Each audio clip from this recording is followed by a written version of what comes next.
There's a new chapter in the investigation into the OceanGate submersible tragedy, and it's happening right now. The U.S. Coast Guard holding its first public hearing to explore what led to that deadly accident in June of last year. That's when the Titan sub attempted a dive to reach the wreckage of the Titanic, but imploded, killing all 5 people on board.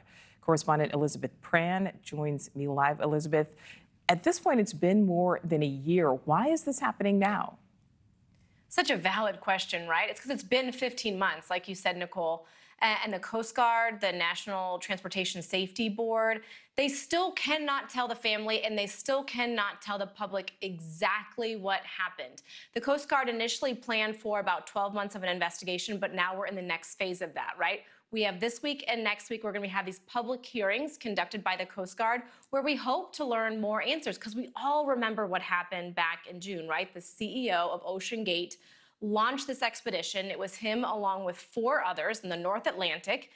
And remember, we lost contact with this submersive within 2 hours. There were millions watching for days. It was a race against time. We knew they only had so much oxygen. There was multiple agencies, multiple countries involved. And then, as you mentioned, 4 days later, the debris was found, and it was a catastrophic implosion that caused it.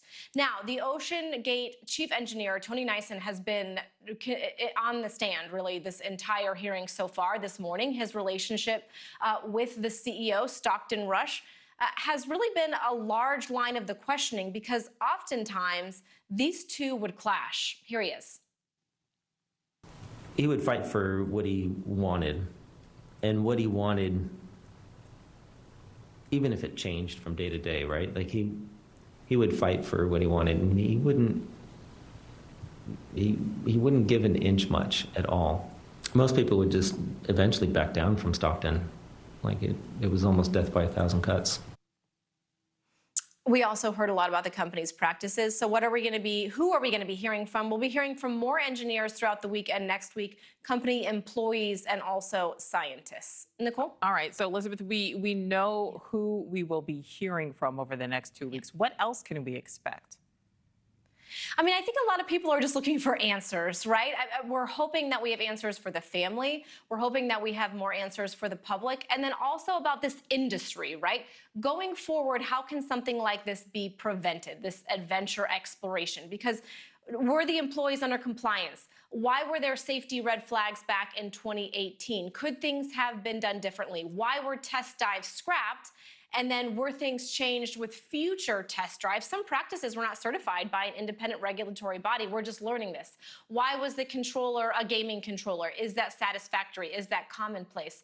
And also, why is it taking so long? Because you have to remember, we talked about the distance, how far it was offshore. There was 2 trips down to the bottom of the ocean floor to not only retrieve debris, but also what they could of the human remains. So looking forward, Nichole, when can we anticipate a completion date? There is not necessarily a set deadline, but they do hope to have more clarity by the end of the year.